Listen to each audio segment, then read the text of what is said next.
Rojbaş Kurdistaniyên hêja li ser navê Çarpel Medyayê Silav û rêzê xwe pêşkêşî we bikim. Çarpel Medya ev 8 roje dest bi weşanên xwe kiriye.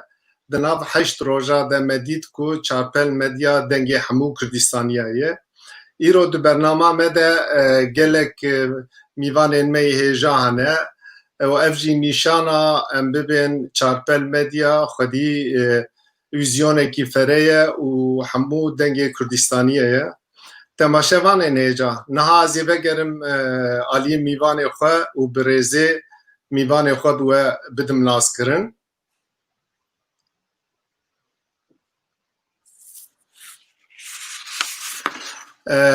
Mîvanê me amade ne û bi xêr hatine hevalên hêja.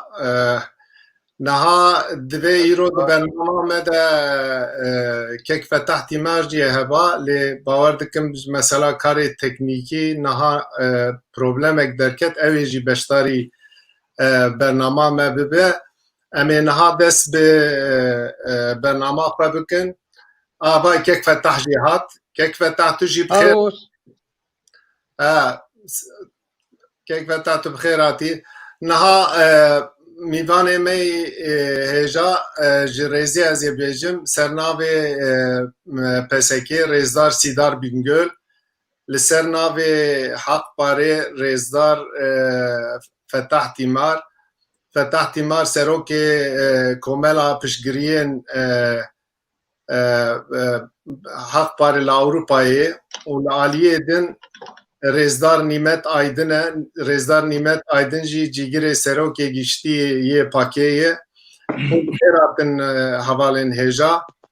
Em ê niha dest bi bernama xwe bikin wekî hûn jî zanin mijara bernama me nakokiyên Tirkiye û Yekîtiya Ewropayê.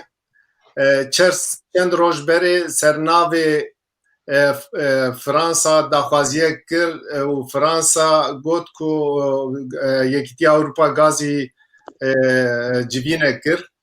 Wezîrên Karê Derveyê Yekîtiya Ewropa li ser daxwaza Fransa civînekî li darxist. Di civînê de îdaya ku em bibên dewleta Tirkiyê êrişî keştiyên NATO êrişî keştiyên Fransa kiriye. Pirsa Libyayê bû. Pirsa em bibên mesela dêra Ayasofyayê, mesela mafê mirovayê, mesela em bibên demokrasî û hukukê. Bi xwe li wir Yekîtiya Ewropa civînek çêkir lê di civînê de çi biryar hat girtin, li paş derî çi hat peywandin bi xwe em nizanin. Lê daxuyaniya ku piştî civînê derket ortê li hemberî siyaseta Tirkiya êrişkar Yekîtiya Ewropa bertekekî nîşan neda. Bi awayekî em bibên nerm ya jî bi awayekî bêdeng vê ew ê derbas kirin. Bêguman sebebên Yekîtiya Ewropa ya jî em bibên li gorî xwe hin fikir û planên wan hene. Lê ji bo me ya herî balkêş ya ku em bibên em li ser îro bisekinin ya jî bipeyivin. Piştî vê civînê bi çend rojan Wezîrê Derveyê Tirkiyê daxuyaniyek da. Di daxuyaniya xwe de em bibên tiştekî pir balkêş got işte nakokiyên me û Fransayê di mesela em bibên Fransa piştgiriya siyaseta cudaxwaziyê, piştgiriya siyaseta piştgiriya YPG yani bi kurtasî piştgiriya ew ê dike, piştgiriya Kurda dike. Niha em ê bi mîvanê xwe re li ser vê mijarê dest bi fikir û danûstendinê dest bi gengeşiyê bikin. Ez ê hema ji vir ji Rêzdar Sîdar Bingolî dest pê bikim. Kek Sîdar çi dibe, çi diqewime, ev lehmberi êrişkariya dewleta Tirkî çima ev yekîtiya Ewropaya jî devletên Ewropa wer bêdeng dimînin ji kerema xwe tukane bi di wî warî de hin agahdarî bidin me ya jî fikr û ramanê xwe bêje fermo kek Sîdar. Başê serçava. û serî de rastî dixwazim çarpel medya davekî giring anî li tevayî medya Kurdistanê pirrengî û pirdengî û neteweyî rêzekî neteweyî anî medyayê Kurdistanê ber wê yekê bi dil û can xebetkarên çarpel medya pîroz dikim û dîsa ew biraderên ku îro programê de beşdar bûne ji wanan re jî yek be yek silav û rêzê xwe dişînim û her wek silav û rêzê xwe temaşayanên çarpel medya re bi dil û can rê dikim. Bi rastî ew nakokiyên ku Tirkiyeyê de rojeva Tirkiyeyê de yani a tarîxa Tirkiyeyê de hene ew nakokî ne nakokiyekî tevve ne. Besî çiye ew nakokî sed sal e dîroka rojeva Tirkiyeyê de nakokiya pirsa Kurd û Kurdistanê heye. Pirsa eqeliyatên ku li Tirkiyeyê de jî pirsa wanan heye. Pirsa demokrasiyê heye. Pirsa mafên mirovatî heye. Pirsa azadbûna olî heye. Yani mesela em bêjin ser Aleviyan û tarîxa Tirkiyeyê de heta êsta heta îro Alevî wek azad netwanin bibêjin em Alevî ne a ola xwe bimeşînin. Yani pirsên Tirkiye aliyê dinê de siyasî ye, hukukî ye û her aliyê de bi rastî pirsê giran heye Tirkiyeyê de. Heta êsta va pirsan tucar çareser nebû. Avan pirsên girîngin û ew tiştên ku mesela Tirkiye dixwaze bibe endamê Yekîtiya Ewropayê. Ev va pirsan hiç pirsekî çareser nekiriye. Ev ê çawa bibe endamê Yekîtiya Ewropayê. Mesela gelek reîsên Türkiye a Serokwezîr a reîsên komarên got pirsa Kurdan pirsa me ye. Em wek Demirel got em realîta Kurdan nas dikin. Nizanim dîsa ez bawer dikim Serokwezîr Yılmaz bû Diyarbekirê de got pirsa Rêya Yekîtiya Ewropayê li Diyarbekirê de derbas dibe. û Erdogan dîsa li Diyarbekirê got em Kurd birayê me ne em Kurdan nas dikin û evanan hemî li ku dibêjin li Tirkiyeyê dibêjin. Bes heta êsta ew pirs çareser bû nebû. Yani zagona Tirkiyeyê heta êsta aliyê ziman da, aliyê kültürî da û aliyê nasname Kurdan da bi fermî tiştek heye, hiç tiştek nîne.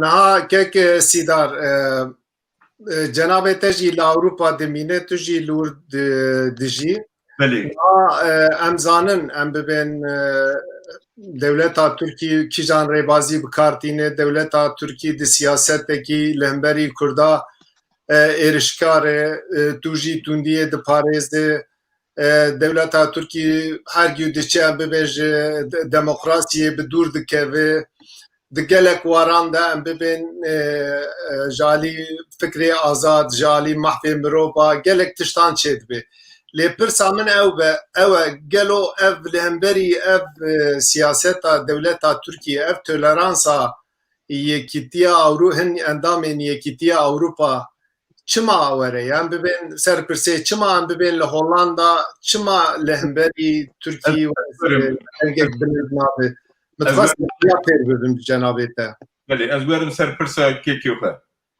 در راستی yani em hemî dizanın ki Kurdistan kir çar parça berê peymana Qasr-ı Şirin da bu du parça û peymana Lozanê da kir çar parça. Ki ew kir yani peymana Lozanê bi destê Fransî û Britanya çêbû. Niha gelek yani ser Kurdan bi hovîtî her aliyede yani aliye ji nasname bige ji kültürê bige her aliyeda bi rastî inkar kirin heye û zor û zordariyê heye. Çima wanan deng nakin. Wanan nizanin. Ez bawerim hemî dizanin. Bes evanan berjevendiya xwe hesab dikin kek Siraj. Berjevendiya wanan gel devleta Türk'ün ev gel car car pişkiriya Kurdan nakin. Car car bir rastî pişkiriya Kurdan jî dikin. Bes wek stratejik hatta êsta pişkiriyekî Kurd nedan. Mesela va daviye da çava tecrübu yani Fransa mabeyna Türkiye Fransa'da gelek hişkayı hatiye hole. Ev çiye ev ez dibim bingehi vida mesela Kurdane. Yani mesela ez baver dikim 2 sal beri bu ev delegasyona YPG Kasra Elyası'da hat peşvazi kirin bi navê devleta Fransî bi serokê Fransa pêşwaziya heyata YPG kir. Devleta Türk ew kata dîsa dijî Fransa tundî qise kir. û mesela Ermeniyan jî heye ew ji bo genosidê Ermeniyan bes ême Fransa yani Türkiye û Fransa bingeha wî mesela Kurd û Kurdistanê. Mesela Serok Wezîrê Fransayê berê ew rêzdar Hollandê çû Hewlêrê dihû dîsa Serok Wezîrê Fransa çû Hewlêrê ew ne cara yekemîne bu çend carane diçe û keksi dar em ê vegerin niha em bi turekî bi hevalê din arjî tiştekî bêjim tiştekî dîm a davî dîsa li Rojava navbera peyê dû enkasê huncî dizanin çend sale tekîliya wanan tunebû diyalog keksi dar em ê werin ser wê mijarê jî em ê dûre Fransa ew jî maliyete erê dîsa ew jî ez dixwazim bira ketve taşkerema xwe telefona xwe telefona ew bike doş bike wer bi wî şiklî ew nebe bi wî şiklî tu şiklekî din derdikeve telefona xwe Kelekî bike kelekî kêlekî bike wer li kêlekê ew bike نا تلفونك لك يبكي تلفونك لك يبكي كيف تلفونك لك يبكي يعني نسر درجاي سر فرعيه دينا كنت سمعه كازدست بدو خراب نا بيكو خرابت كاري واكي لكي ديني و چاقت باشتر خوانه بكي اري هين باشتر خوانه بكي تو خواست بوياره تلفون اخو ور بكي كيك مزك ابويا واي ديني واي تي دينه مساكر اما نظر تور سكنانديه مزك تور سكنانديه دوي تور بكي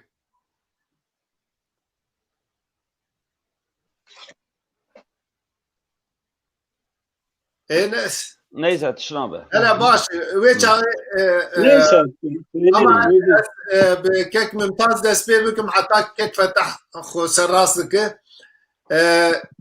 كيك ممتاز مكي جناب تجي زانه ام بين دولتا تركي لسرانسر كردستان دس به ارشكي كريه و ارشن به پروال هم بری کردا دمشینه لی دمن و تالیه ام دبینن گلک واران دا شکل ایریش آخواه گوهراندی ام ببین ایریشی لیبیای دکه ایریش لدریای سپی پروبلما در بخینه به دستور غاز و انرژیا دیگره یکیتیا اوروپا دبی واری دا تنه لهمبری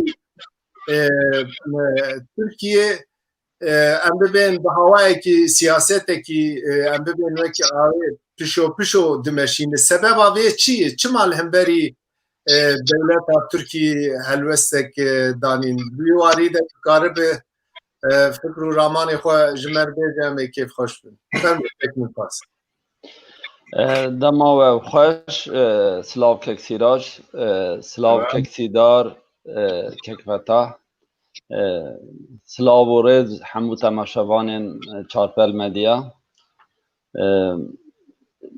مثلا ترکیه و یکیتیا اروپا چیروکک دور و دریجه دما ترکیه خواست ببه اندام یکیتیا اروپا yani bejin salek piştî ku li Türkiye jî bi Tirkî merive AET koma aborî ya Avrupayê hat damezrandin salek piştî wî Tirkiye xwest wana hevkariyê bike û ew hevkarî her heta îro yani carna ber bi jor carna ber bi jêr carna seknandî dewam kiriye Türkiye bazarek mezin ji bo Avrupayê Avrupa ji esasê xwe ji bo Tirkiyeyê gelek girîng e na bahsa Rusya û Amerîka û wan dewletên mezin dikin ku çiqas saytera wana eskerî an bibêjin hukm li ser Tirkiye heye lê aliyê aborî de ne wisa ye sedî pêncî aboriya Tirkiyeyê bi yekîtiya Avrupayê ra ye û yani wextê meriv welat jî ew bike para mezin Almanyayê ji ber wî û ev ê ku yekîtiya Avrupayê ku bibêjin ew destê wî de jî Almanyayê ev ê ku wiha bibêjin direksyon kî ji alî va bişkêne kî ji alî da bibe Almanyayê ji ber wî her tim hember Tirkiyeyê bi toleransın naxwazin Türkiye ji ewa wan derkeve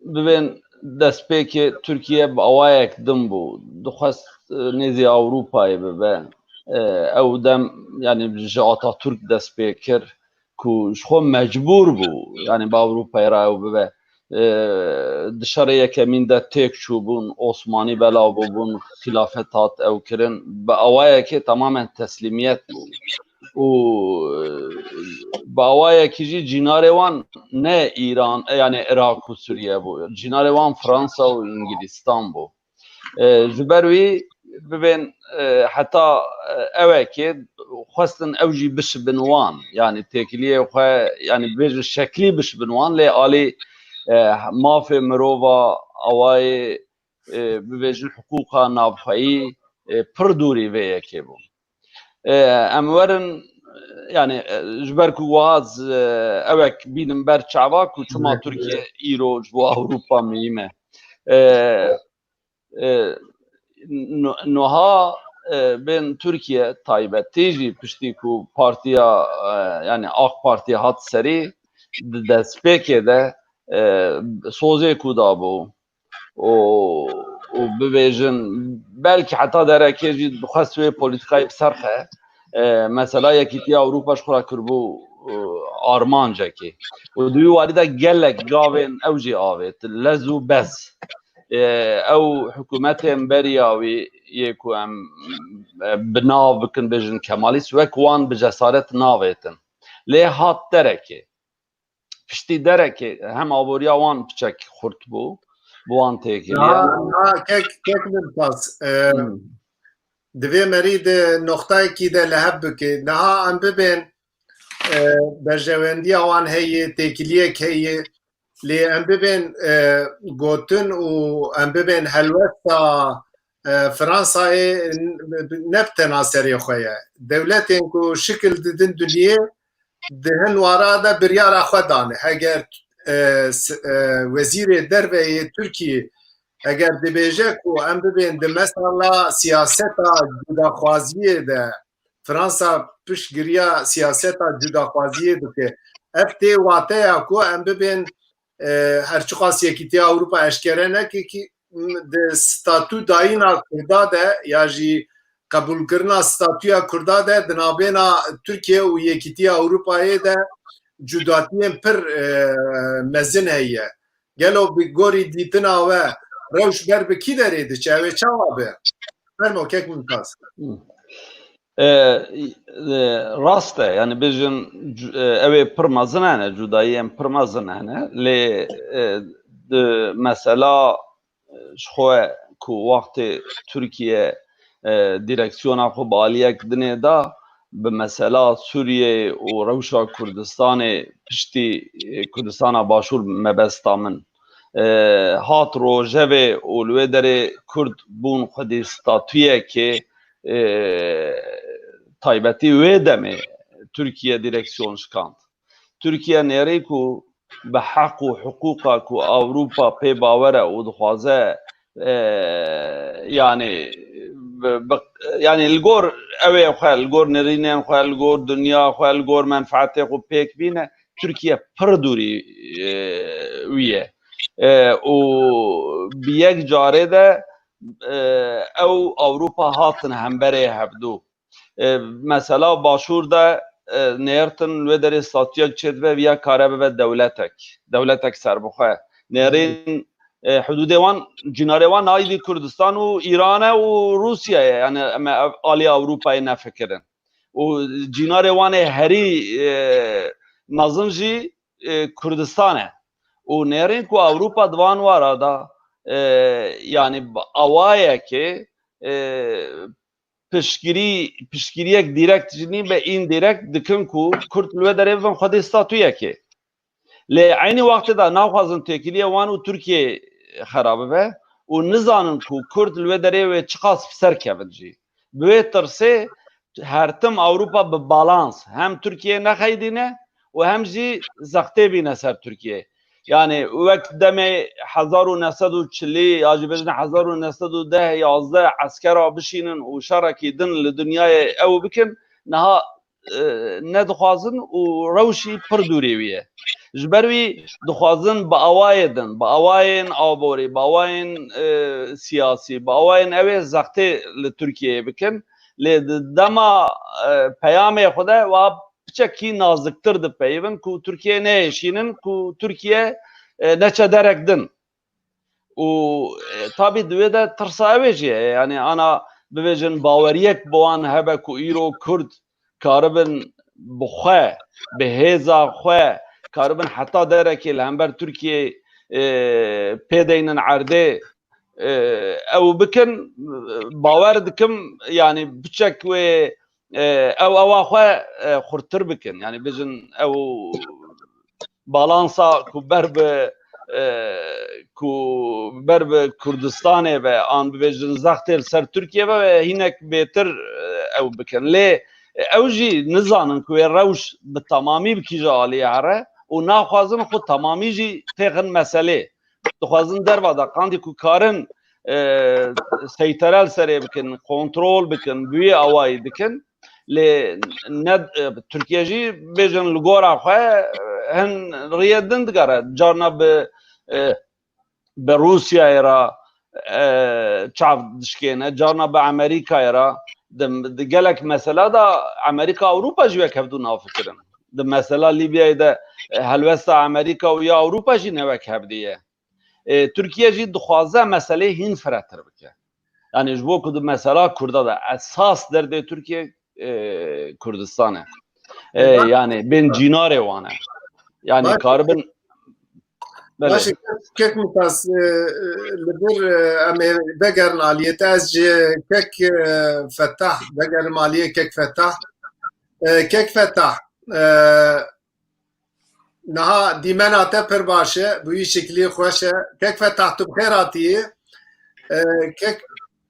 kek Fetah pirsa min ji cenabê te wekî tu jî zanî nakokiyên Yekîtiya Ewropa û Tirkiye gelek zêde ne demên vê taliyeyê aktûel em bibên ji mesela Dêra Ayasofya bigire ji mesela dadgeh û dadwerê bigire ji mesela em bibên demokrasiyê bigire ji mesela mahbê mirovan bigire di gelek waran de Tirkiye li gorî salên borî yê derbarxwî gelek gava şûnde avêtiye niha Yekîtiya Ewropa li hemberî dewleta Tirkî vê siyasetekî vê newêrekiyê ji bo çi nîşan dide çima bê cesaretê ji mesela penabera de tirse ya jî sebebekî din heye di vî warî de cenabê te çi difikire tu karî bi fikr û ramanê xwe pêşketî me bikin lê kevxweş gelek spas dikim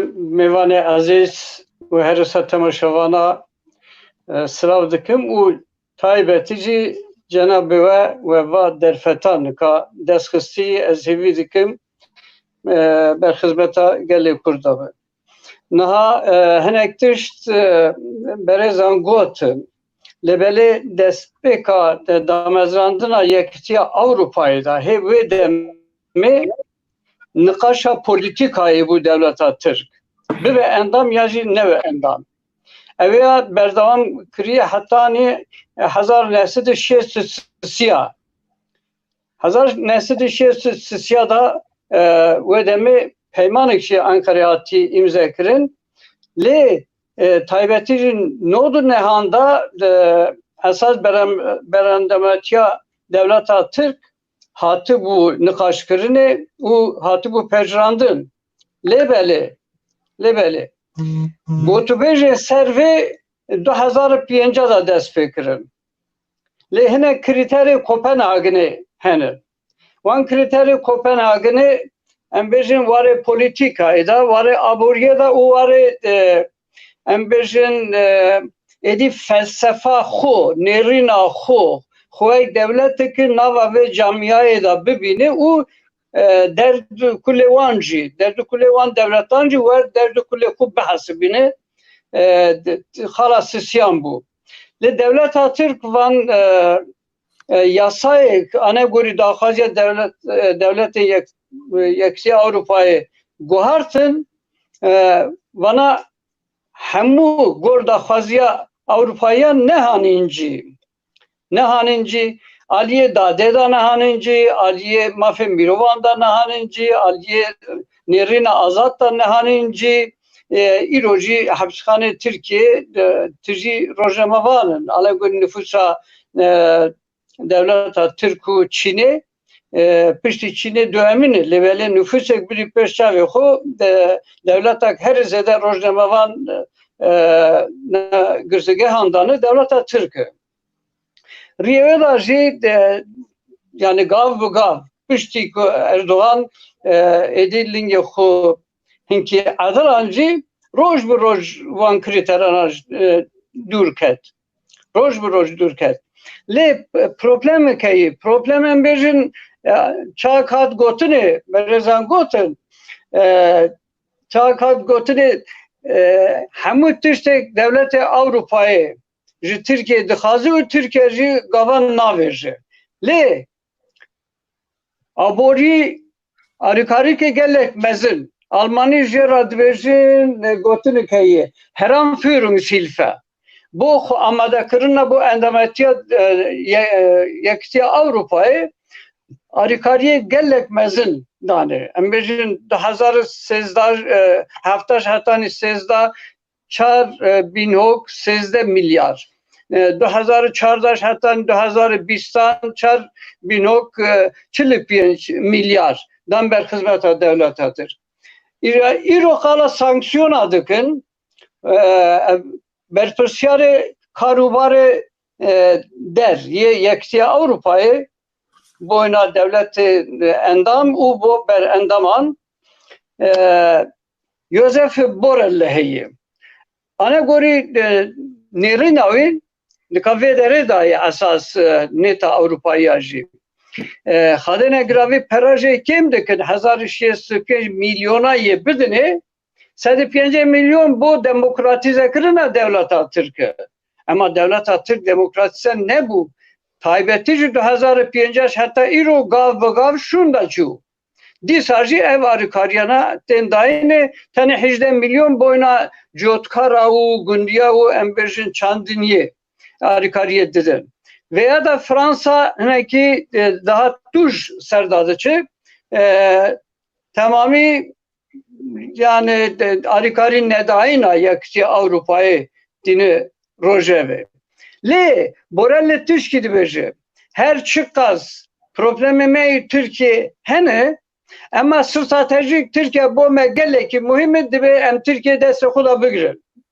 Yani ne pirsa Kurdî bo wan xeme, ne demokrasî bo wan xeme, ne hinqa rojnamevan hepsa da wîna wan Yekvetah de siyaseta Yekîtiya Avrupayê di mesela Kurda de siyasetekî hevbeş tune ye. Siyasetekî yekpare tune ye. Yani em bên viya pir vekirî tê dîtin. Wek cenabê te got Josep Borrell di gelek tişta de lê di mesela müeydeyên aborî de hin biryarê wan jî hene. Em bibên di wî warî de daxuyaniyê wî jî hene. Lê di mesela ew ê ya em bibên mesela Yekîtiya Awropa û Kurda yani Türkiye mezek belkî bala we kişandı be roja ku em wezîrên karên derve yê Yekîtiya Awropa civiya di cî de Erdogan pêwendiyekî bi Putinê danî. Bi telefonê pêwendiyekî danî di wê rojê de. Erdogan ya jî em bibên Türkiye êdî vê ew ê pir baş birêve dimeşînin. Zanin ku em bibên Yekîtiya Awropa naxwazî wan wenda bike. Zanin ku em bibên mesela S-400 da nabêna wan konfliktên mezin hene. Her tim dixwaze li hemberî Yekîtiya Awropa qerta em bibên yê Rûsyayê, Xwedîspêrê Rûsyayê dixwaze bi Rûsyayê re. Na ev tiştana hemû em zanin û dibe. Çima em bibên gelo gava de Rêzar Mümtaz Aydin behsa bercevendiya aborî kir. Mesela bercevendiya aborî ev nakokiya em bibên devletên Yekîtiya Awropa di nav xwe de nikanin hemberî bin ya jî em bibên bi rastî hin tirsên wanî din hene ya jî di ajenda wan de çi ye?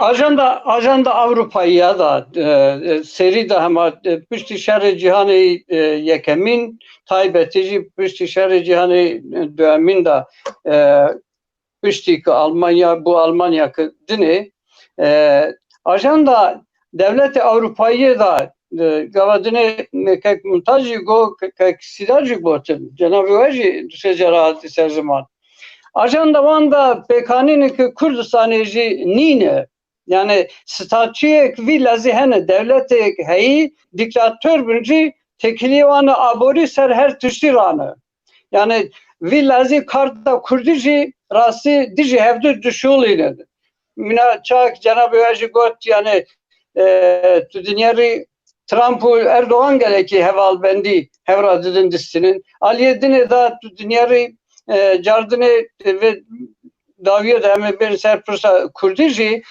başta ditini Rusya'ya vam tekilyana datini silahı xu embejin Rusya distini hatta nukajı tamamı Avrupa'yı taybeti ezbe gotneci bejim wan gotne Borelli veziri kar deriye Almanya'yı pişkiri ki geleki kurt dedi o de Türkiye bu mesel stratejik ve ekonomik geleki gring ve Türkiye desteklekin hem tüştevan ser aboriye hev dizver yani vakta günde kurda tanki Alman ve ben verankirini emlik arın bejin Alman mafya kurdan Paris'in evananlık arına ve yakti Avrupa ilacı bu Paris'in vakta hem binarın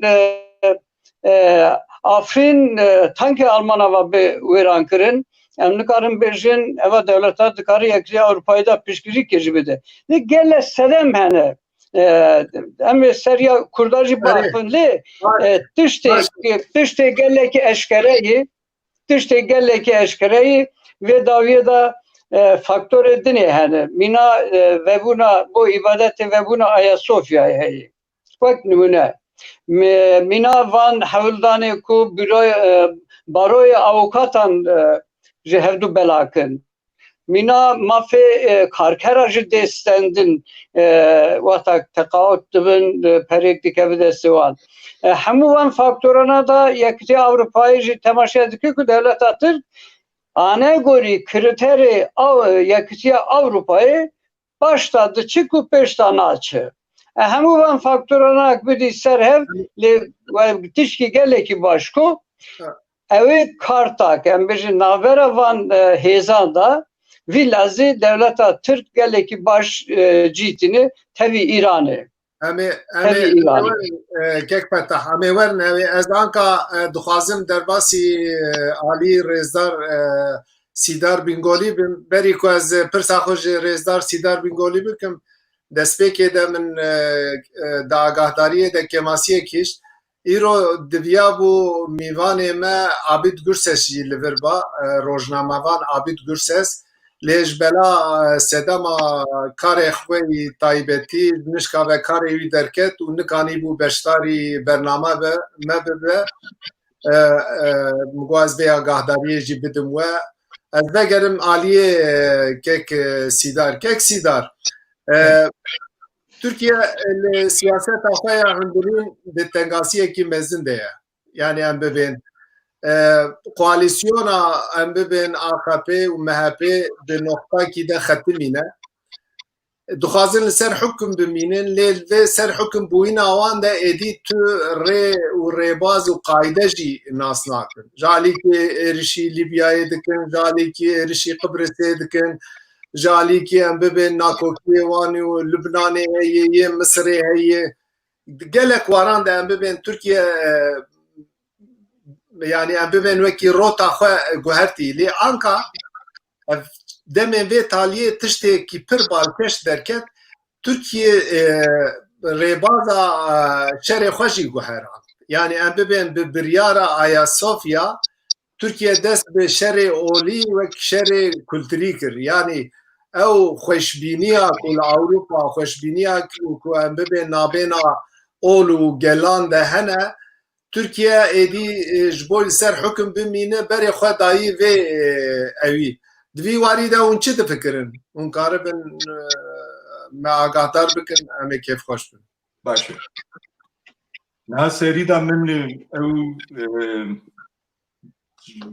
navbera Türkiye û Ewropa çima Ewropa dengê xwe nake min xwast ez wî qut bikim xilaf bikim bes mecal tune bû niha fermo kek Sidar berdewam bike çi ew dibe bêje fermo erê ez bêjim niha yani ew qas bû yer li Türkiye çê dibe her aliyê de serî de dijî tebayî dijî Kurdan û dijî Kurdên ku li her çar partî Kurdistanê de dijîn em bêjin dijî Kurdistana Başûr her ro bombabaran dike li Rojava dîsa nîviye wî zêde îro dagirker kiriye.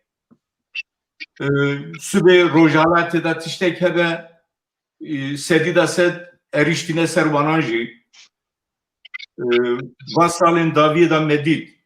Yani Kurdistanê da referandumuk çêbû û pêşengiya naxwast ku ew referandum were cibîcê kirin. Kî pêşengiya wî kir?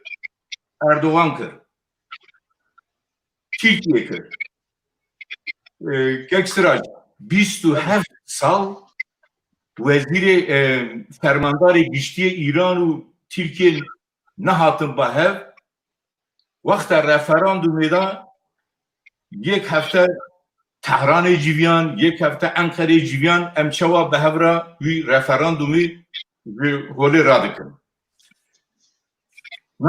Çuma yani welatên Ewropî yani dercevendiya Kurdistanekî serbixwe ew herêmê de çê bibe yani çê dijatiya yani Avrupayê heye ez dibim menfaatê Avrupayê têde heye bes Avrupa a devletên din ewanan ew çar devletên Rojilata navîn dijî wanan biryar nagirin. Mesele ew e. Rahmetli Barzanî wexta ew heftê û pênc da bûyera heftê û pêncê da gotûbû hiç bîr nakim. Gotûbû bahayê yek varîl ji xûna Kurdan qîmetir e. Berwêyekê devletên Ewropî em bêjin Fransa, Brîtanya û Almanya û welatên din û Amerîka yani ewanan yekem berjevendiya xwe diparêzin. Yekî bi rastî Tirkiye ew aliyê jeopolitîkê da navbera Asya û Ewropê de ye. Yani xwedê jeopolitîkê de cîkî wisa dayekî ew ji bo wanan gelek girîng e. Tabii gelek sebep hene. Gelek sebepê din jî hene. Bes bo çi naxwazin ewanan bercevendiya xwe diparêzin. Yekem ev e. Mesela bêjin îro rastî eger li Deyra Zor, li Reqa, nizanim li Qamişlîyo eger Fransa û Amerîka heye yekem ew petrol û gaz e. Ha, ewanan ne em fayda dibînin. Yani Kurdistanekî serbixwe eger were damezrandin ew ne dijî Ewropaya. Ewropî gerek wî bizanin. Politika stratejiya Kurdan gerek ew aliyê da vekirî agadar bikin, malumat bidin wanan. Êdî ew herêm ew kiras êdî teng tê.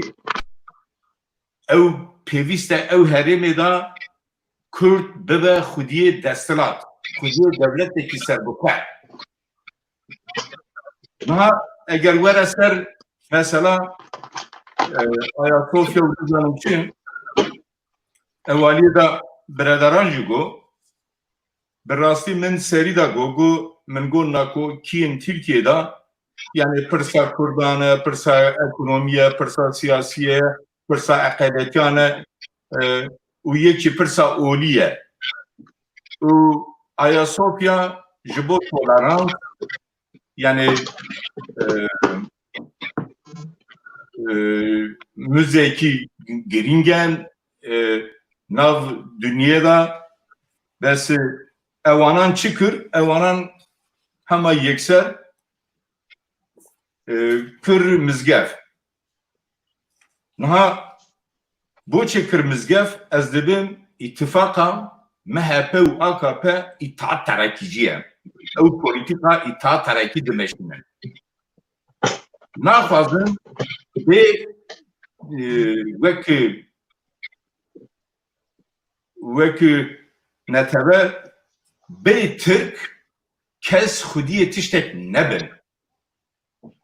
O ittifaka AKP u MHP aliye da nasyonaliste İslamitiste hem nasyonaliste hem İslamitiste yeki ev tekçi divijin ya yani tek millet, tek devlet, tek oğul, tek yek aliyet netev yek devlet. tek devlet, tek zaman, tek nizanın için. Va politika kiye, va politika itaat terakkiye. İro evanan bildirmeçinin rastı anaçı bu. Mesela Ayasofya evanan bir yargı. Devletin Avrupa hatta bir Vatikan hemyan çiğ rakır. Eşnare Fagotin avan nabe peviste ev gerek tarihede müze binine. Ya keksi da mesela Ayasofya'da gotunek ben hat gotun beri ku Türkiye ve bir yare bide desturej Rusya'ya Putin Rusiye o Rusya dvi wari de em bibin daxwaziya Türkiye erê kiriye.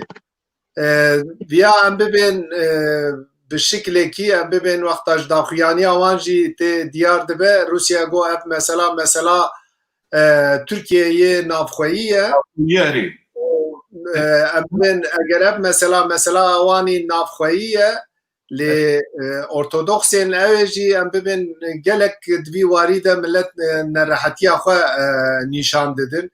Ev em bibin Türkiye ji bo ser hukm bimîne yani alî siyasî alî em bibin perspektîfekî ew ê tiştê Türkiye dike em bibin di raya giştî ya Ewropîyê de ew ê têkeve rewşekî pir xerab. Gelo Türkiye di siyaseta xwe ya hundirîn de pir ketî tengasiyekî ku em bibin êdî fetisiye nikane tiştekî bike gavekî wer avêt sibe em bibin divî warî de tiştekî jî bibe ji bo ser hukm bibîne şeklê ku hêviya ku Yekîtiya Ewropayê ji wan heye Yekîtiya Ewropa dibe Türkiye ev îxtidara biçe îxtidarekî din ew were em ê dîsa Türkiye qezenc bikin lê diyar em bibin hemla AKP û MHP bi awayekî bi rêkî dixwazin li ser hukm bimînin ji bo wan jî her rê mibah e bi her serî li her rêyî didin ya ew ê çi be yani ji kerema xurtiqanê Cenab-ı Teci da ku be rastî gelek pirskirêkên devleta Türkiye heye bes daviye da Cenab-ı Teci got dest avit olî Ayasofya yani tiştek nema edi evma bu evma nahat yani embejin eğer yeki xudiye devlete u hükümraniye viji heye ser erdikwa ha Türkiye ana devletteki serbixwe u ere ev dikane mesela bejin saziye ki biguhore bike nizanın çiye aliye bir da dikane bike bez Cenab-ı Tecigo Ayasofya tiştek dine Ayasofya remza toleransiye le yani Roma'ya Bizans'a bige hatta esta yani Ayasofya esta nav cihanê da remza toleransî aliyê olî da tê naskirin besi ha çuma yani Erdoğan tiştek usakır yani diyare mesela Putin yani Rusya reaksiyonu ki hiç nişan ne da ev velatên din belê Almanya nişanda Wezîrê Derve Amerika dîsa got gelek devletan ew aliyê da reaksiyonê xwe nîşanda bes ev aliye hükümrani tişteki hukukiye Türkiye yani ere iro dikane tiştek usabike bes ez debim navneteviye da ev nırxin toleransı hene gerek meriv vanan kabul bike gerek meriv ev nırxin navneteviye da ev nırxin toleransı biparize xudi derkeve bes evanan vijin akın tuzanı ha Türkiye çiye emberojin sedide hafte muhafazakarın vallahi gelek insan ana dibece ya helal biştere Erdoğan te Ayasofyacı kır mizgef babu mizgef hendik bu Türkiye yani beri Erdoğan da koyucu götürüyor yani gelek mizgef hene insan dikane her mizgefan da nemi koyucu bike duacı bike bes kes dervay namini jibomet tirdike çiye raste hündire da kette tengasiye ne teni hündiri li dervayıcı ketiye tengasiye keksiraç ana embejin yani devleta Türk kican cirane kadar gelvanan aşiti heye hiç gel yeki nine ne gel Irak'a ne gel Suriye ne gel embejin velatın derya spine ha şerri Libya'yı benere ne gel velatın Avrupine Arabine ev herim buna gerek mühime ana mesela Libya'da mesela Suriye'de velatın Arap ve Mina Erdoğan ne fikrin evedin zaten Kürt potansiyel düşmanı var ama Kürdan lüküs seri rakır evi dijevi şerri hoviti behempa evi dombike bes çi bu ev tengasiyen kur hündire de heye xwast eve mesela Ayasofya'yı ev insanın muhafazakar ev tarafı xwe nav AKP'de geleki cudati çebu embejin Davutoğlu parti çekir, Ali Babacan parti çekir. Evanan yani ana tümeza anketandaki yani her yeki sedida çend prosenti heye. Yeksi var. Emeve gerin aliyete naz vegerim aliye rezdar Mümtaz Aydın. Kek Mümtaz. Gavade em bibên cenabê te behsa em bibên Rojavayê Kurdistanê kir û te got em bibên tirsa dewleta Tirkiyê Kurd xwedî statûyek bin.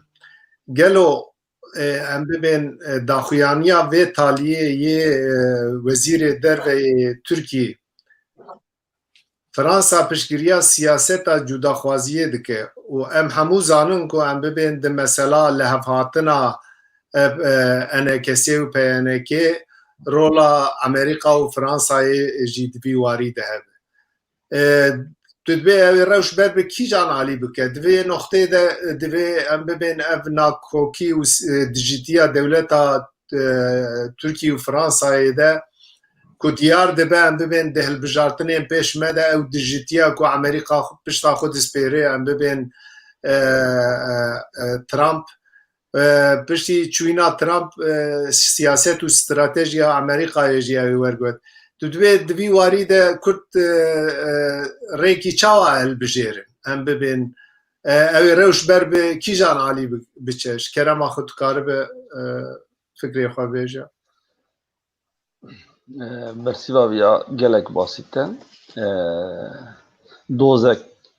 doza me dozek revaye hemû dünya qebûl dike ku ev dozekî revaye heger îro alîkariya me nakin an jî piştgiriyek xurt nadin me ji ber menfaetê wan ê aborî menfaetê wan ê stratejîk têkiliyê wan ê ku herêmê û welatên din û bibêjin politika wana giştî ya dünyayê vagirê daye. Ji bo ku em ser bikevin tiştê herî pêşî em bikin divê gere em yekdeng bin. Em hêza xwe bikin yek û em yekîtiya millet heta ku meriv karibe divê radeyê de pêk bîne. Dozek rava û yekîtiyek xurt ya milletek belkî dîsa vê jî têr neke ji ber ku dunya kî wisa bê edalet e ku hêz bawa kî wisa hatine parvekirin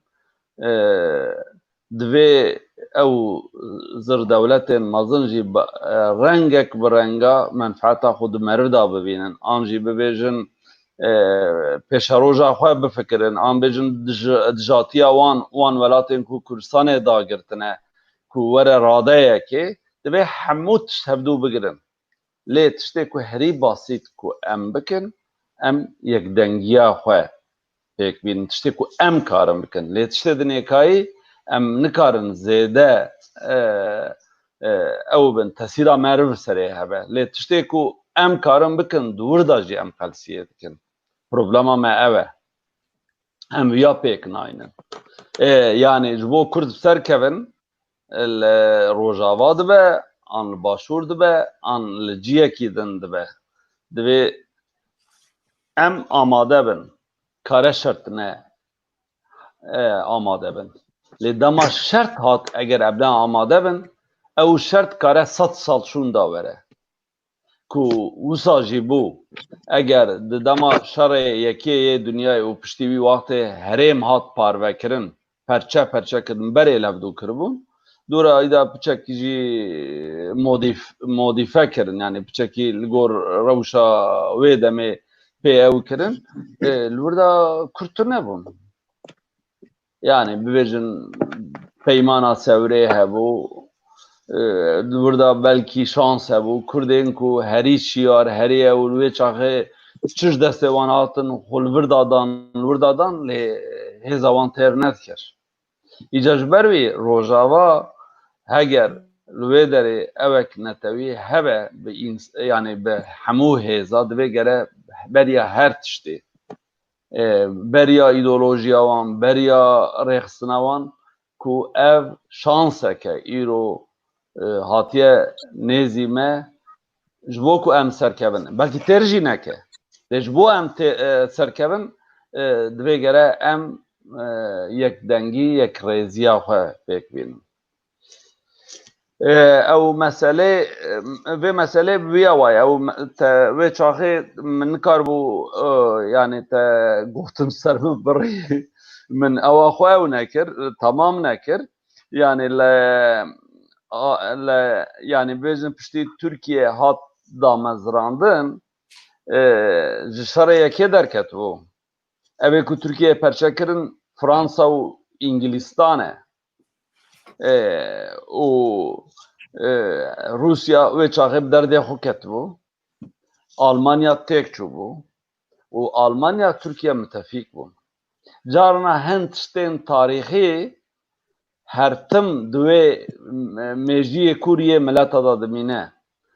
Îro heger li Almanya 2 milyon Türk hebin. Heger em bibêjin Almanya di mesela Kurd û Kurdistanê de ji Fransa û ji İngîlistanê ji Amerîka bêtir bêdeng be tesîra van tişta hene. Yani bivê nevê tesîr hene. û niha eger di vê rewşê de jî yani bêjin ana behsa Rûsya dikin, çixas bandora wî ser Tirkiyeyê, Tirkiye dixwaze bi wî bilöf bike, têkiliya wî bi Amerîkayê re çixas ew e NATO hêzek mezin. Lê alê aborî de dewleta herî pir ku bi Tirkiye re ticaret dike ya duemîn Almanya ye. û hemî yekîtiya Ewropa em bigirin, yekîtiya Ewropa nîvî ye hê Amerîka 6, Rusya 5 di vê prosentê de ye. Vana hemû tesîr li ser polîtika welatên Ewropa ku Tirkiyeyê em ê çawa ew bikin. و ملت تاریخ جی دخینه دزانن کو تجاری و منفعت روسیا و ترکیه و نه که به تاریخی انجی هر تم لدجی ابدو بونه و هر تم ترکیه لهمبر روسیا اشکیایه ترکیه ایرو اردوغان به مانوراین وها بر بچاب روسیا را اوت که ل رباب سکی حتی کادینه یعنی کدا برای اول لیبیای دی سکت هم بیزا روسیای ور حاصل دوان واردا يعني وان اوا ديلنكو دولتين اوروباي يكيتيا اوروبا د مسألة كردستان ده و د مسألة ديمقراطيا تركيا ده ام بفيجن معاهدين كو تركيا يرو ناف خو و الحرم بيكتينا كو بفيجن بيدنگ دمينن ام بفيجن تشتكو مرف دبي ناكن سدامي وان اول سپاس کک ممتاز از وگر مالی کک فتح برسامشته وکو گوادمج حوالار جی پرسی از خوازم جناب تجی پرسن نها لباشور کردستانی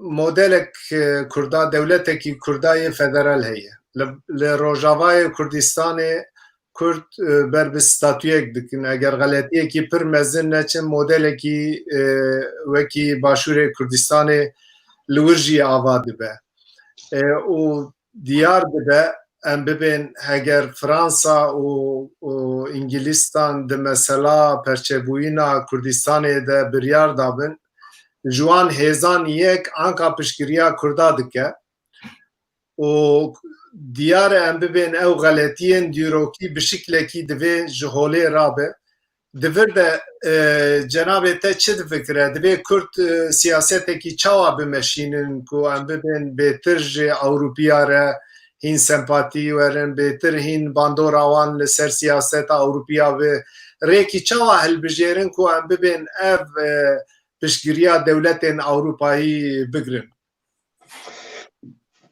بله کک سراج yani gotuna mumtaz daji ya kek sidar daji o gadine miji kala mekala kemasiye devleti Avrupa'yı kırın tu hevi ki kurda kısa gere nimbi de devlet Avrupa'yı ben bu kurda devlet ki damezrinin elbet berjandi wan ekonomi u berjandi me netevik vata hev bigrin hinek dıştan da xera kurda teda he lebeli kurd gere xadan xu stratejik ibn bu ve stratejiyi hacetiye kurda hemu beşen da beri navxuda her beşi ki da Rexisre kurda yani bikaribin u bizanibin tevxavat ki pek binin dengi xu gışti derxin hatta ku kurd rasi qasayı diji hevbin yani Rojava başura Rojava da medit me Kurdistana başur jidi qasi ku partiye kurdan xu peşi lehevdu girtin u dijati hevdu kirin rasti tutkari beji dijmin an qasi dikaru zarar bula kurda leyro dile mepe xaş dibe ku hinek ali edi sever dikin daviye da nezik hevatına rasti enekesi bu wan partiye ku Kurdistana Rojava'yı başur Rojava parti ki dini meşandın damezrandın u hemu partiye yekti çekir serna ve wan partiya PYD wan Danistandrana bekanin evet dile hemu kurdan xaşkir le humbala xu bidine nika Rusya bereda ne doste pırsa Kurdiye hemu şerldane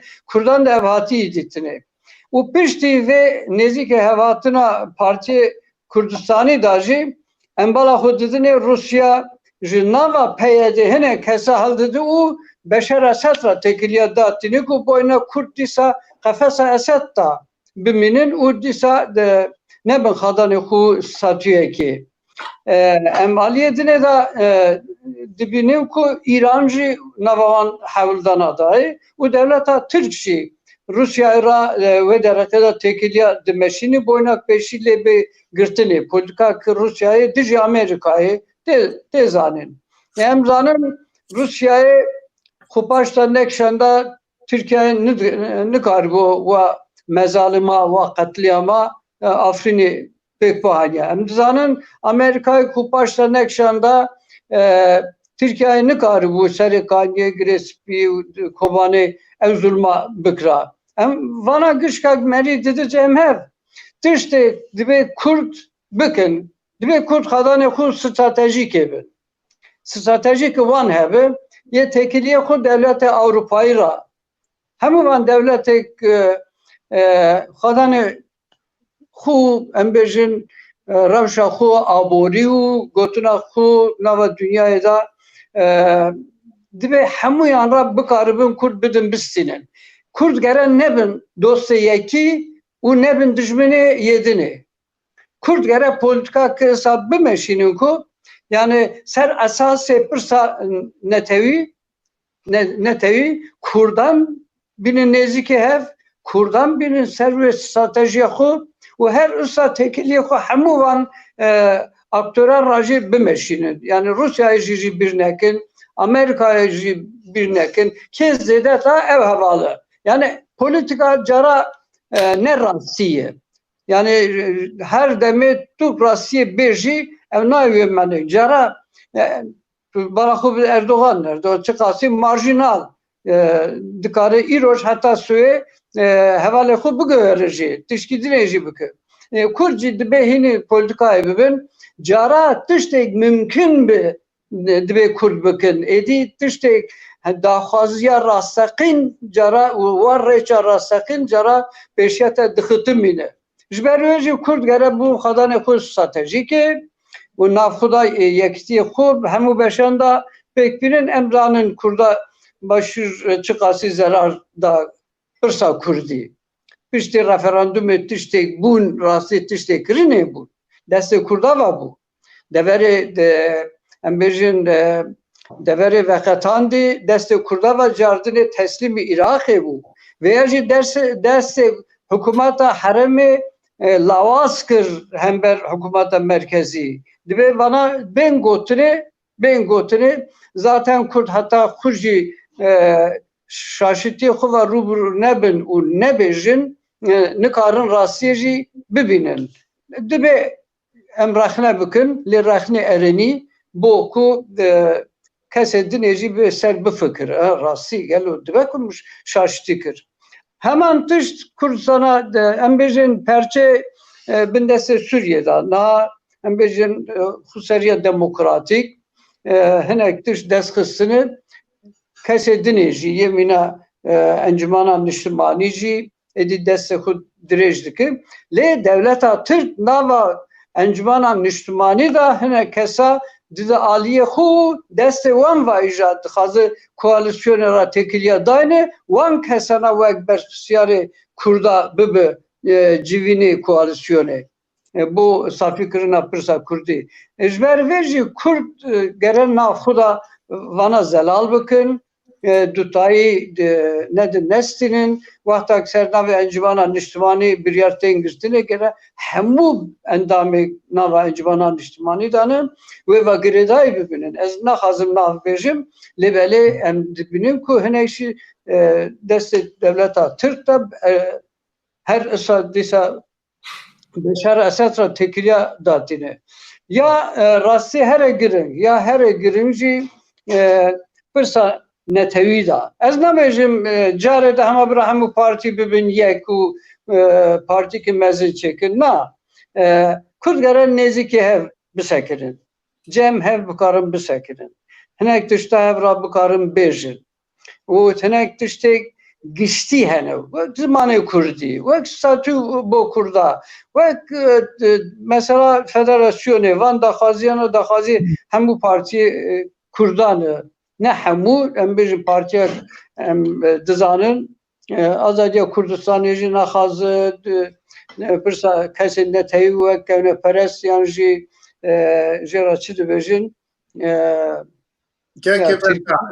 كيف او مجارة برنامج كيدنا امكاننا بكم از بگرم عالیه کک سیدار لیبری از بگرم عالیه کک سیدار جهوالین که به کار تکنیکی علاقه در دبن رجاک مهی پرسین تماشاوانان هبه برا او پرسانا درخین اکران امکانه بنج میوان خواه بپرسن کک سیدار نها جناب تجي بحثا هن تشتاكر نها جبوي لقادا ناف نتوي ده كرد خدي قوتك بن خدي دسلات دار بن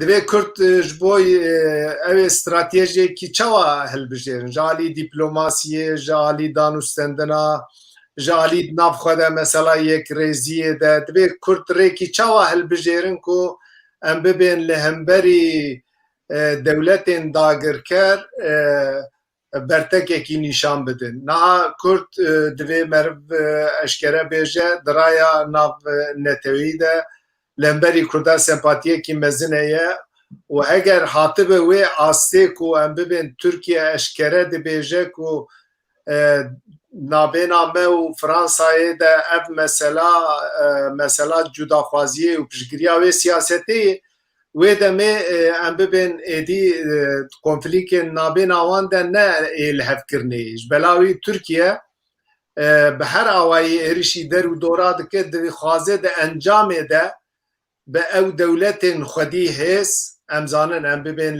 لیبیای امزانن ام بین ده دریا سپی ترکیه دخوازه به ایرشین خواه به دولتین که شکل ددن دنیا سبه وقتا ور سر ماساکی رونه او بیجه ایم اون ده ستاتوی کی ندن کردا لی ازی جوه مسئله ازی گابان تو چه فکر دوی واری ده گلو کرد ده استراتیجی کی چاوا هل بجیرن لهمبری ام ببین او ایرشین دولتین داگرکر به تایبیتی جی همبر ایرشا دولتا ترکی دبی کرد استراتیجی کی چاوا هل بجیرن برمو اکسیدار Peki.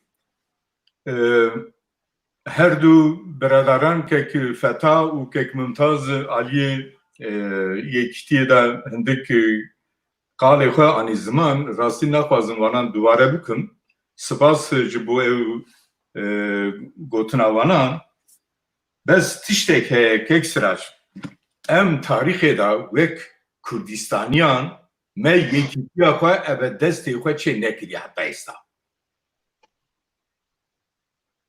Çi ye ew? Binêrin. Kurdistana Başûr. Yekîtiya partî û yenekê bi destekî hat çêkirin. Bi destê wanan na babo. Bi destê Amerîka hat çêkirin. Heta ana dimeşe. Ha ew baş dimeşe, xerab dimeşe, kemasiyevî hene, bi rastî car car gelek tiştî xerab jî diqewînin. Yani wek mesela em bêjin referandumê da ava salên davî da yani naxwazim herim dûrû dirêj. Salên davî da wek mesela referandumê da yek rêzî tune nebû madda 140 ji bo Kerkûkê yek rêzî nîne. Yani ew axa ku rizgar bûbû ew çû yani ana dinêrin dîsa gelek nakokî nav vanan da heye. Dîsa Rojavayê da yekîtiya en kasê û a bibî em bêjin hevdîtina en kasê û PYD bi destê ew rêxistinan hat çêkirin. Na bi destê Amerîka û Fransayê dîsa hat çêkirin. Çawa bû hat Kinga PYD ew herêm girt gor kontrolê xwe em hindik şahsiyatan nas dikin. 5 sale dijî rejimê baz şer dikin û şer girtiye bedel daye ewanan bi destê peyê de kî hat girtinê, kî hat sürgünkirinê, kî hat kuştinê ewanan hemî dizanin. Ha daviye da ew yekîtiya wanan bi destê Amerîka û Fransê hat çêkirin, ez gelek kêfxweşim baba. Bi rastî kêfxweşim ku ewanan ew yekîtiya xwe çêkir, hêvîdarim ku ew yekîtî bi rêk û pêk her aliyê de here serî. Pirsê wanan tenê wek belavok belavkir, bes pirsê eskerî hene, pirsê siyasî hene, pirsê ekonomî hene, gerek ew pirs nav yekî peyê dû enkasê de were cîbecî kirê. Avanan pir mühim e. Bermêkê dibêjim ez tim ser qalekekê xwe. Ez dibêm Bakurî em wek partiyên Kurdistana Bakurê baba em yekîtiya xwe bi destê xwe çê bikin. Ez wî dibêjim. Em baş e wala. Fermo te gudarî dikin. Ez dibêm başûr Rojava wisa bû bes em mecal nedin yekî din werin em yekîtiya xwe bi destê xwe çê bikin yekîtiyekî bi rêk Keksîdar ew cenabê te behsa noxtayekî pir baş kir divir de Rêzdar Mehmûd Kîper jî pirsek pirsiye dibêje Kurdên Bakur xwediyê perspektîv û stratejiyêkin kîrê li wan digire ku ne bihev ne. Yani di wê noxta ku te mijarê kir kek Mehmûd Kîper jî pirsekî wer ji we beşdarên bernameyê dike. Tu çi difikire ser pirsa Rêzdar Mehmûd Kîper? Dikanî carektin pirsa kek Mehmûd Kîper dibarî? Kek Mehmûd dibe Kurdên Bakur xwediyê perspektîv û stratejiyêkin kîrê li wan digire ku ne bihev ne. Erê belê silav û rêz ji bo kek Mehmûd bi rêya we rastî pirsekî gelek baş e. Ha çi digire? Ez dibim eger Partiyên Kurdistanî yani wek em PKK, Akpar, PAK, KDP ew partiyên din bi çi ferqiya wanan heye? Yani ferqî erê heye bes wek stratejîk ferqiyekî mezin nav wa partiyan da tune. Bes hatta êsta Bakurê da me netewiyekî rêxistinekî netewî me çê nekiriye. Ew kemasiya me yekekî em nikanin bêjin vallahi kemasiya falan kese a bevan kese ew kemasiya partiyên me ne. Gelê me yani PKK yek xeta PKK heye. Ew xeta xwe de dimeşe. Bes ew partiyên din. Ewanan çûma nayên yek, çûma nayên behev û yekîtiyekî netewî a em bêjin bereyekî netewî a em bêjin yani şemsiyekî gerek şemsiyekî hebe. Ewanan ew kesên ku doza zimanê xwe dike, doza axa xwe dike, doza nasnamê xwe dike gerek rastî bin şemsiyê bin rêxistinekî netewî da gerek werin bihev ra kar û xebat bikin. Eger em wisa kar û xebat nekin em nikanin tiştek bikin. Em yani gerek temsiliyetiya me hebe. Yani em wek partî her partî aliyê xwe de kar û barê xwe dike. Baş e. Bes ew partîne gerek millet yani eger doza milliye eger doza dozakî rewaye çi wisa gerek tu yekîtiyekî berêk û pêk ava bikî ew yekîtî çawa dibe? Ew yekîtî tenê ebe partiyan nabe. Ew yekîtî ew kesên ku insanên Rusîpîne, insanên oldarin, xudiyê hêzin, kuvvetin, navdarın, gerek evanan jî yekîtiyê ki wisa da cî bigirin. Na pirsa Kek Mahmud rastî pirsekî cî de ye. Ew kî naxwazin? Eger tu diçî kîjan partî hemî yekîtî bê yekîtî nabe divê. Eger em nebin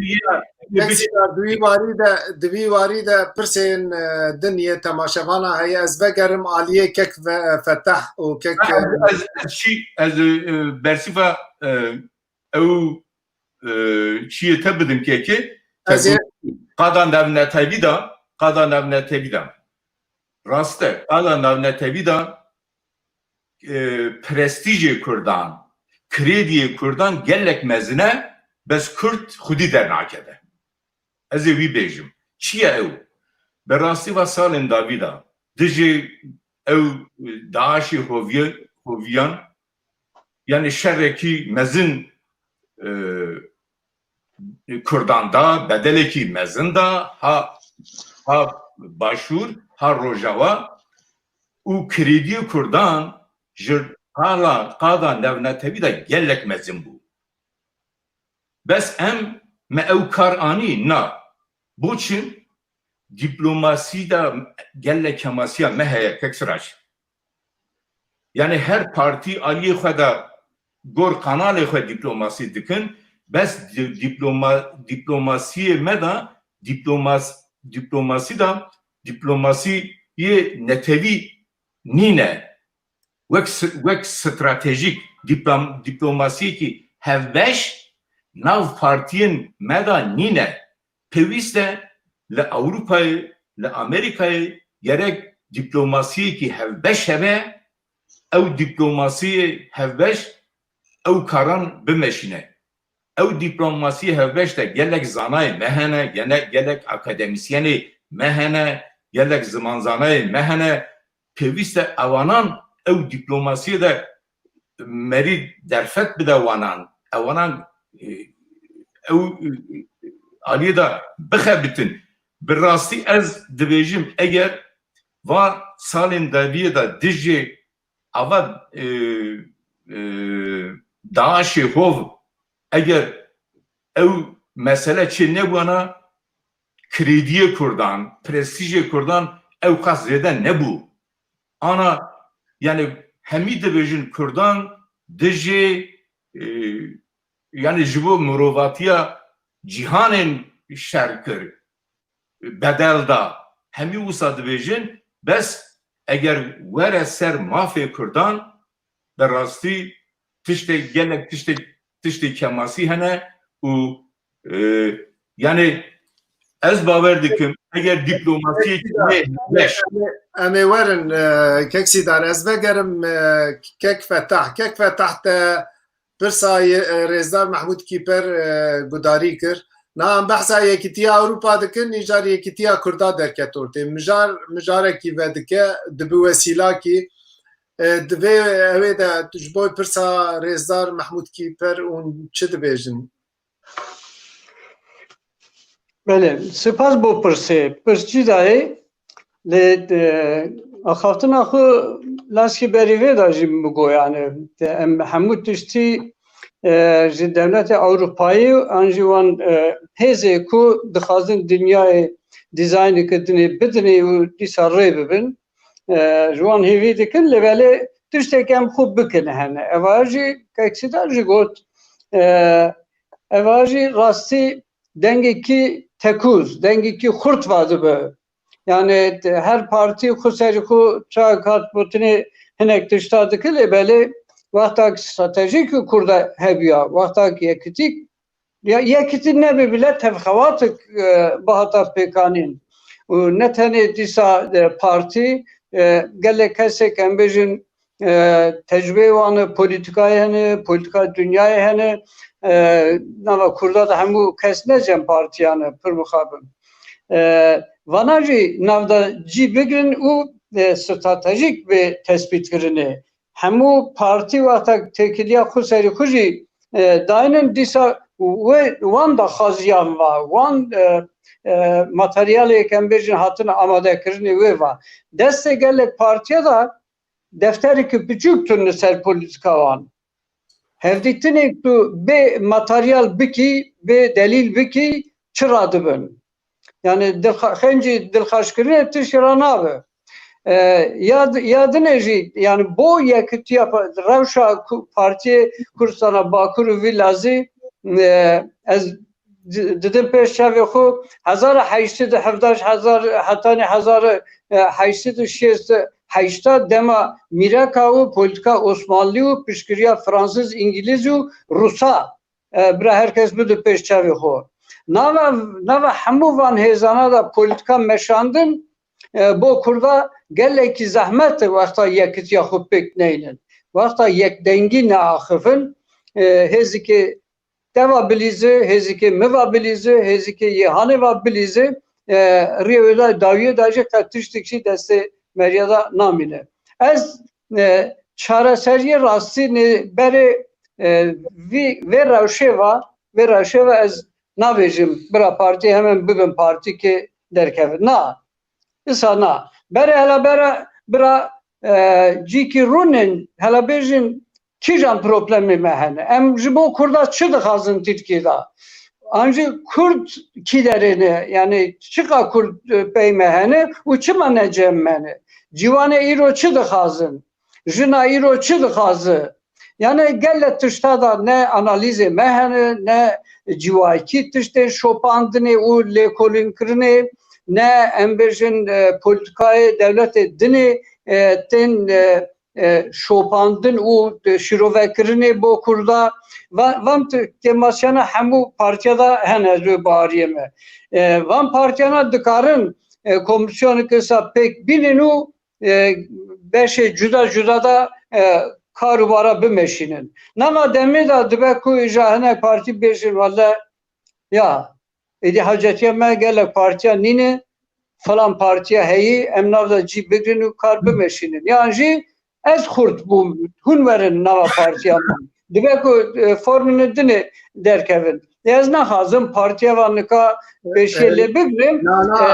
Çareseriya Kurda rastî çareseriya Kurda hevgirtina Kurdayê. Nêzik hevatina Kurdayê.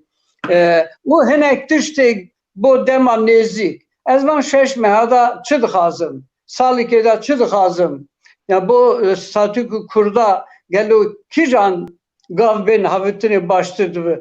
Vê derexê da stratejiya gavdinê migo Kurda rastî nîne. Politika rojane tê meşandinê. Politika rojana jî Kurda pêş da nabe. Ji ber vê jî bala ciwana jî nakşîne, bala jina jî nakşîne, bala em bêjin kalemêrê mîna me jî êdî nakşîne. Destê me da dimîn.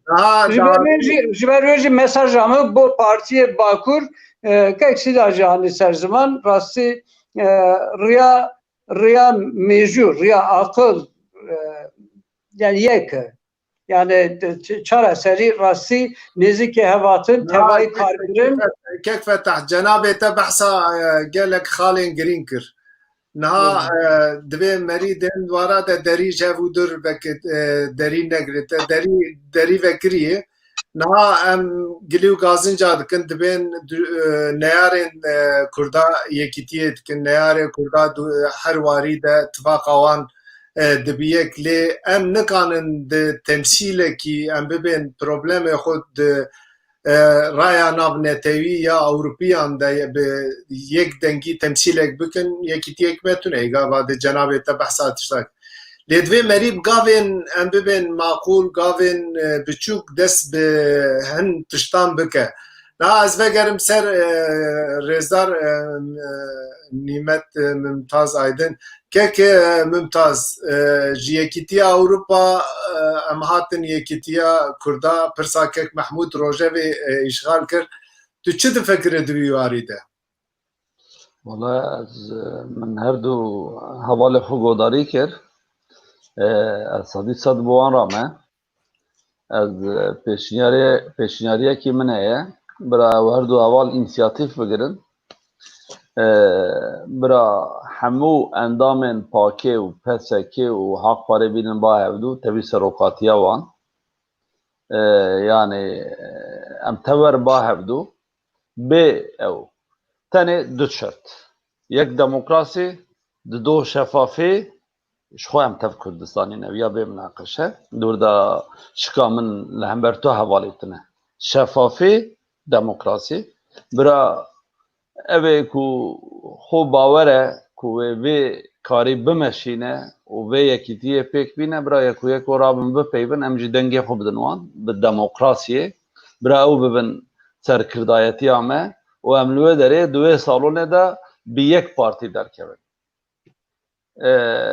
yani jboku em hevra kar nekin tu sedem tune em gazina ji dijminê xwe dikin şerta dikin me hezar tiştî bi hevra dîtiye em bi hevra îşkence me diye em bi hevra hevalê me ketine şehîd ketine me rahiştiye wan yani em yani tiştekî ku em par bikin par ve bikin tune ye tiştê ku em qazanj bikin heye خانه نفشکی یعنی بلکه ام نگیجن عمره ما تمنه ما تیر نکه که ام کردستان اکثر بخواه ببینم لی ام قادروی که ایرو که سالین هفته دیتنه و ایرو حتی ایرو هاتنه قنه پارتیا که خرد دموکراتیک شفاف کردستانی لدو خوبیلن وقتی مجی چاوه خورد ام بجن والا اف پارتی و کردستان روزک روزان و رزگار بکه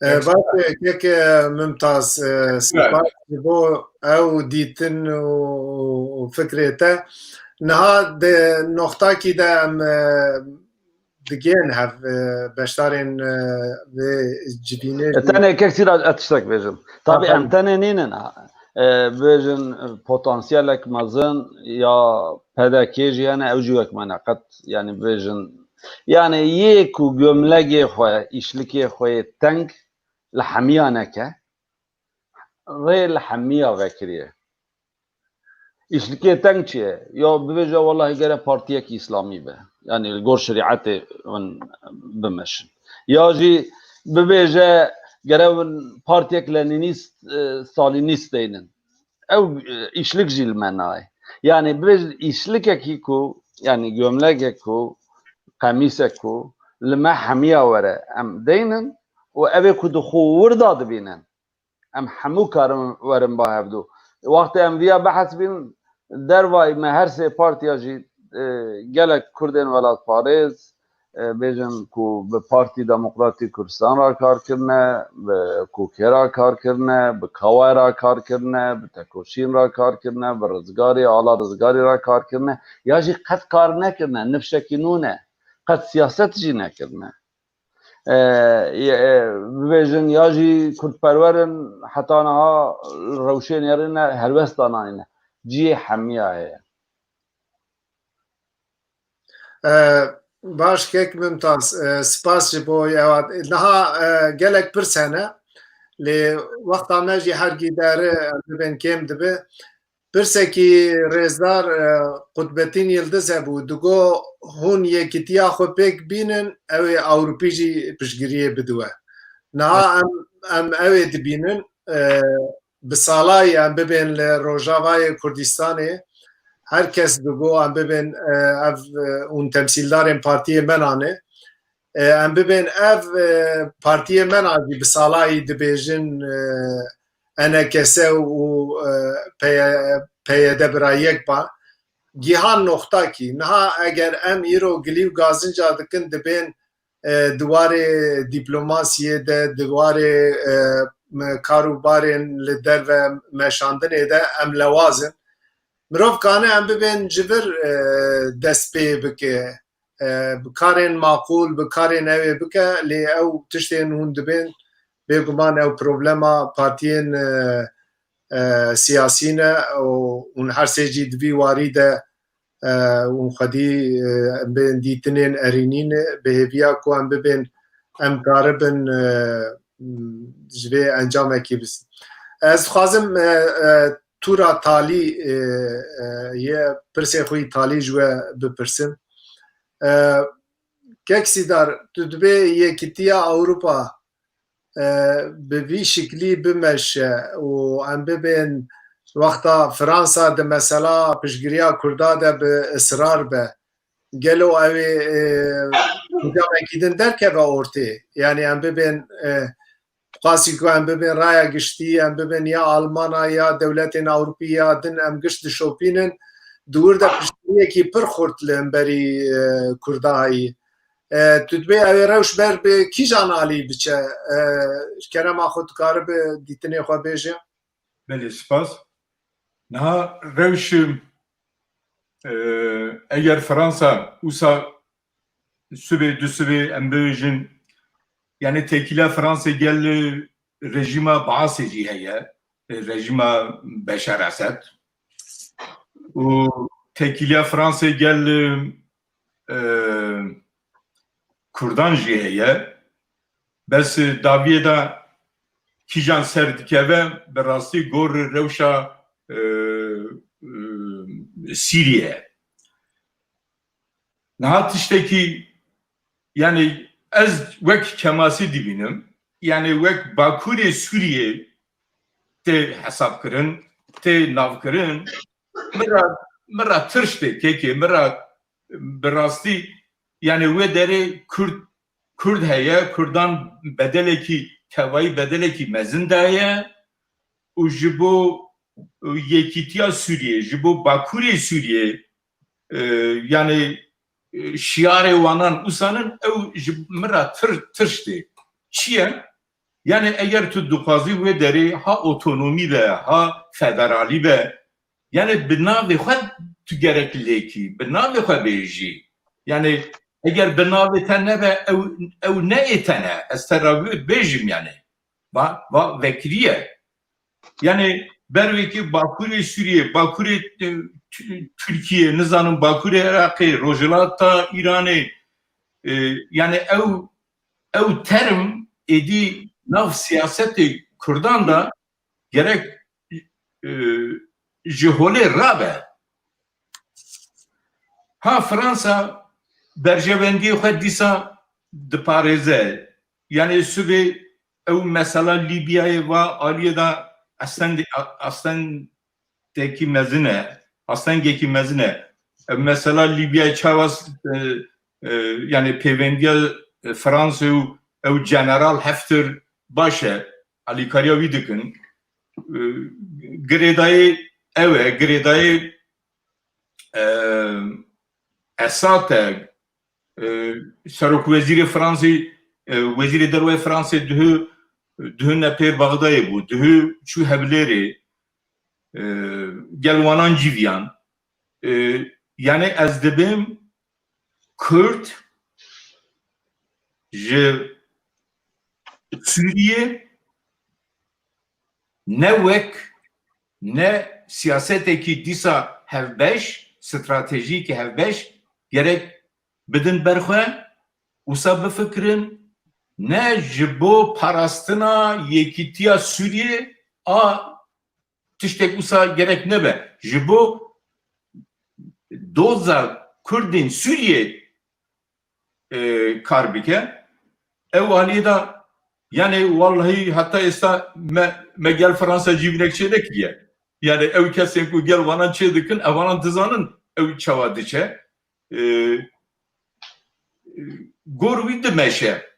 Yani gelekî meddîtiye yani tarîxê da gelek meddîtiye kekê car car piştgirî dikin hema tu dibînî bûyerekî çêbû hema Kurdan berdidin. Mesela bibêjin ve daviyê da ew heştî şabî mesela Kerkûkê da heştî şabî anî Kurdistanê kî icazet da? Amerika bu yani Kek Mesut be Rezar Kek Mesut defa gotibû ya min hiç bawer nedikir Amerika tiştek wisa dike. Dike babu. Berveyekî ez dibim kekê siyaset stratejiyekî me hevbeş gerek hebe. Min got me bi destê xwe yekîtiya xwe çê nekiriye. Tenê ew peymana dihok û hevlerê bi destê Kurdan bû, bes ew jî neçû serî. باش کک سیدار امی مجار درێژە ez vegerim aliyê rêzdar tiştek dixwazim dubare bikim bibêjim niha kek Mumtaz got bila kek fete û kek sîdar bila ew milê xwe tedavî yek ez dibim bi rastî yekîtiyekî netewî bi rêk û pêk gerek ser axa Kurdistanê were damezrandin. Wê derê yani em Ewropê dane em dixwazin alîkariya we bikin ewanan bikin ewanan em bêjin merkez Diyarbekirê eger tiştek û sawa kirin em gel wananin babo em باش milê wanane em her alîda piştgiriya waran dikin yani hûncî dizanin ke ku em hemî ebe salanin li virin gelekî yekîtî hat çêkirin platforma derwayê Ewropa û nizanim çi yekî neçû serî ber wê dibêjim eger yekîtiyekî netewî bi rêk û pêk tê avakirin pêwîst ew gerek ser axa Kurdistanê we ava. باشه کک سیدار gelek spas mala dava ez vegerim alî rêzdar Fetah Tîmerkek Fetah gotinê xwe taliyê bêje fermo. Ez gotinekek sîdar cîkî duda da hinekî vekim. Em bêjin dema ku 2003 da vaqta Kurda temamiyan axa xwe hilda bûbin gundora xwe Amerikayê goşûn da vekişin û van deverê veqetandî da ber Kurda. Hêviya hemû kesa ew bû ku Amerika keriyê silahê xwe jî bide Kurda. Lê Amerikayê da eskerê Iraqê wan silahana Musulê depo bûn paşê jî ketin destê Daişê û dijî Kurda hat şolandin. Rîgê wê da jî stratejiya Kurda çak em ser hev dikin stratejiya Kurda gere ev bû ku kesî wek dijmin nebînin û wexta yekî pozitif deraxa Kurda da tiştî goçî zaf jî heyran nebin. Ez ya ev Fransayê jî hinekî îsa dibînim. Dema Roland tiştî dinê bû vekirî piştgirî da referandumê camerî lê Fransa du hinek mafê xwe ku berî piştî şerê cîhanê yekemîn wê deverê heta Musulê bin bandora Fransayê da bû. Wî heqî xwe da dibîne çak Tirkiye qala misakê milliyê dike û hetanî eyaleta Musulê heta xanexînê diçe. Qala van tiştana dike îro dagirkirina Kurdistana başûr jî wê deverê operasyon meşandina devleta Türk jî ne tiştî hêsayê. Devleta Türk Kurda çavtirsî dike. Hikûmeta herêmê gerevê dereqê da hişyar be. Lê ez vê jî bêjim boyna hikûmeta mesaja min boyna hikûmeta herêmê. Bavê me nodî duda vir da qene ew gere meriya dereqa dîroka Kurdistanê da gavni bahavitana. Bo yekirina peşmerge netewî êdî neyê partiya. Bo em bêjin bütçekê dayînî ku devlet îsa tê îdare kirinê. Hinekî êdî nava devleta Avrupayê da jî rûmeta wê hebe. Nemîna komelîkê bi rêvebirinê. Kurdistana bin destê Sûriye nikajî rêveberiya xwe ser hinek dever bin destê wan dane. Ez dibêjim wê herêmê tiştek bûyî ser esasê peymana dihokê tişî rast. û piştgiriya Serok Mesûd Barzanî û Serokê Herêma Kurdistanê Nêçîrvan Barzanî jî hat eşkerekirin û spazî jî kirin. Ev jî rast e. Lê helaja wer lê binyar ku medya hinek Kurda da derheqa Barzaniya da derheqa Kurdistana başûr da çi tên gotinê. Ji ber wê jî hetanê Kurd xwe dijayetiya Kurda bike kareme zahmeti li divêm vê zahmetiyê ji derkevin. Her sa Kurdistana Bakur jî ça gadinê jî got. Dibe ku minakek Mumtaz ez ne gelekî xweşbînim ku carê de partî ki îsa derkevin lêbelê ez lêbelê xweşbînim ku nava demê da ew tişta jî pêk bê ji ber ku partiyê me hene tê rûnên analîz bikin kîjan partî çi dixwaze van tiştana bidin cem hev bin banê kîjanê da bên ba hev yan jî banekî nû ava bikin van tiştana ser tê axaftinê û tesîra nêzîkê hevatinê ez ê tezê nûmuneyekê ve bêjim. Me berê dervayî welat ez nava PSK da bûm, ez serokê Komkarê bûm. Me şevê xwe dikirin lêbelê me mesela parastinê dijî êrişiyê PKK me tedbîr hildidan.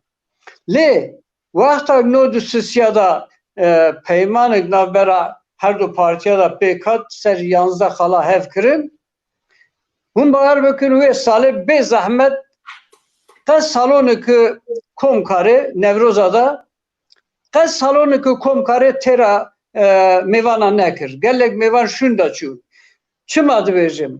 Ew Kurdek derî polîtikayê sekinîne qasayî ji bê sedem. Ez dibêjim bê sedem. Qasayî ji dûrî hev sekinandina partiyê Kurdistanê sedema ji polîtikayê dûrsekinîna Kurdan e.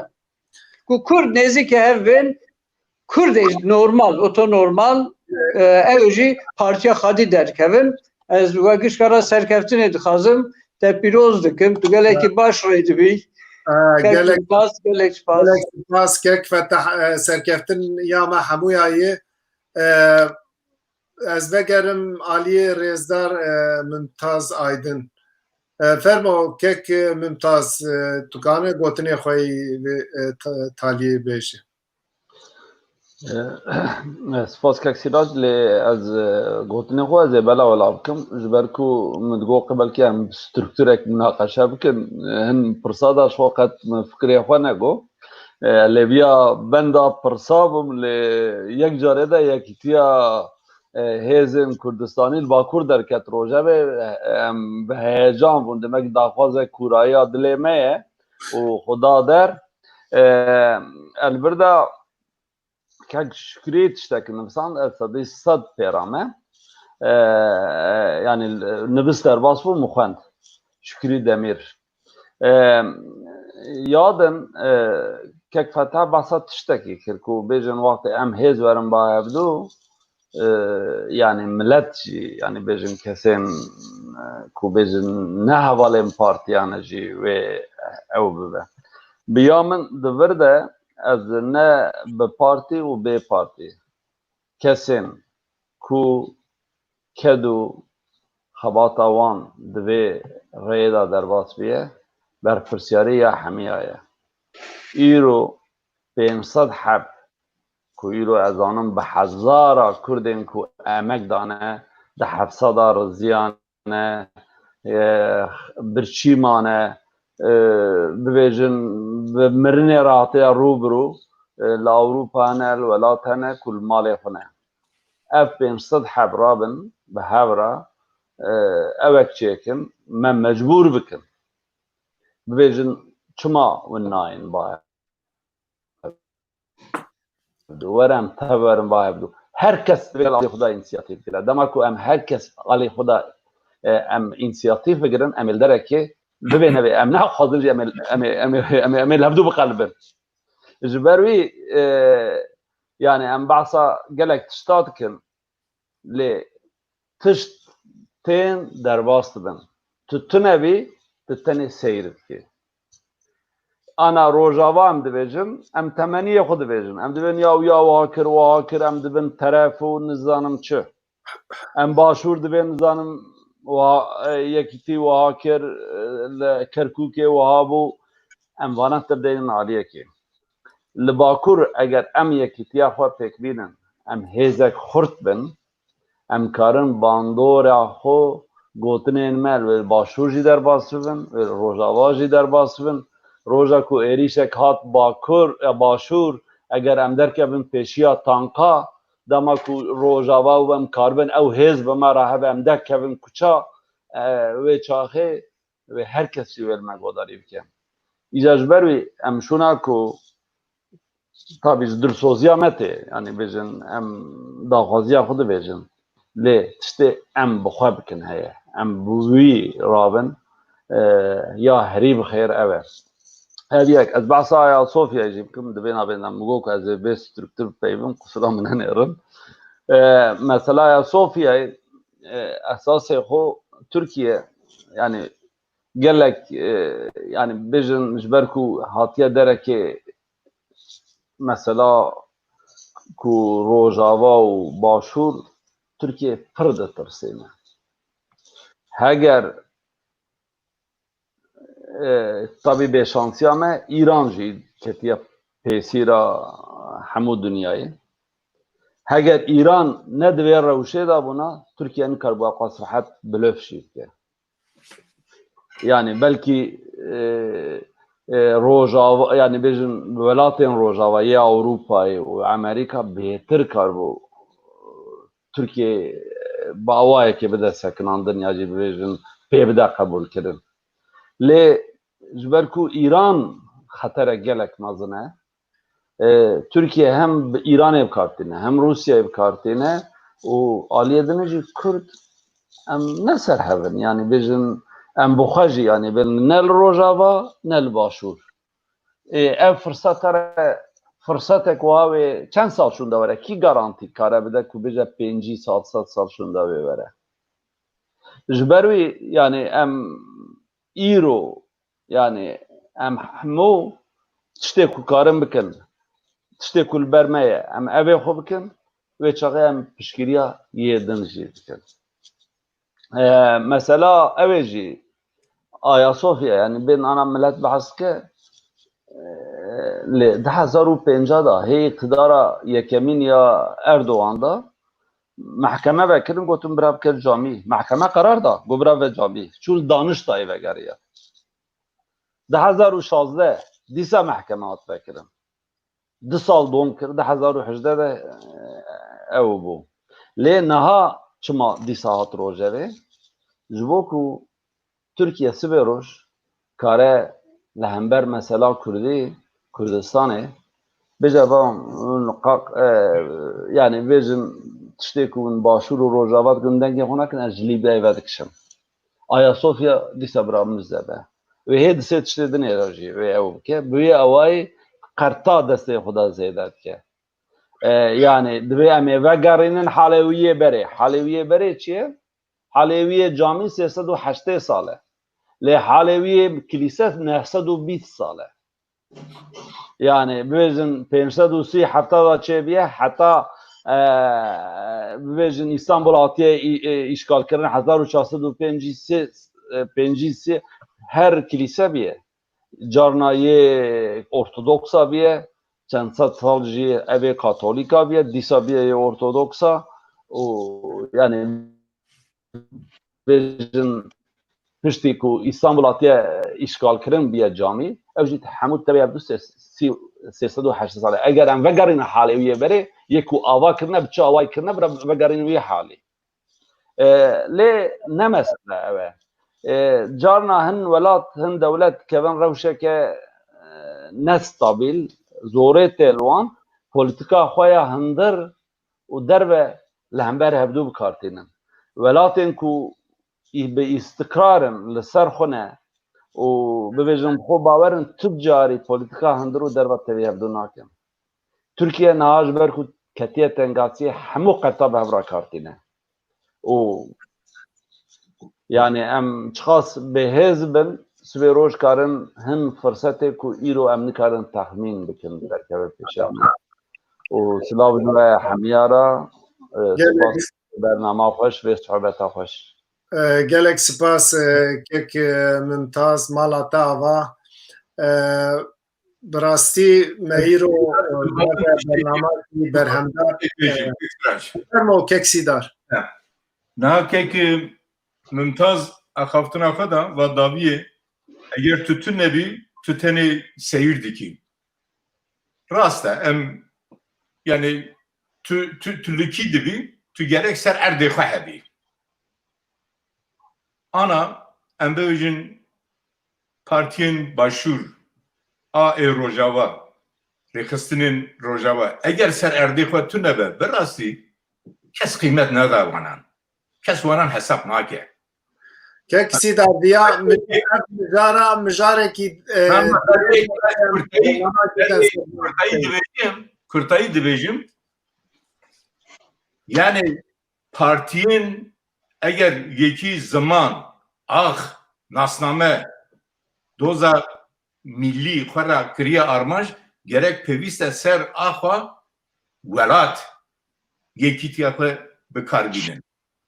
Ez wî dibêjim yani ew navenda wî jî Diyarbekir e, Diyarbekir paytextê Bakur e, pêwîst e ser axa Kurdistanê ew were cîvekjê kirin, were saz kirin. Silav û rêz ji bo we hemiyan, ji bo beşdaran, bi taybetî jî ji bo cenabê te. Spas mala tava kek Sîdar temaşevanên hêja em hatin taliya bernama xwe gelek pirs hene Rêzdar Şükrî Demîr, Rêzdar Serdar Burçak, Rêzdar Mustafa Kalpak, Rêzdar Mîrza Aqar, Rêzdar Kutbettin Yıldız gelek kes pirsên xwe pirsîn lê wexta me temam dibe û divê em bernama xwe bigirin. Temaşevanên hêja çarpel medya ebê weşanên bi vî rengî her dem derkeve pêşberî we bêriya ku me xizmetek evekî baş kir heta bernamakî din bimînin di xêr û xweşiyê de roj baş. Evet.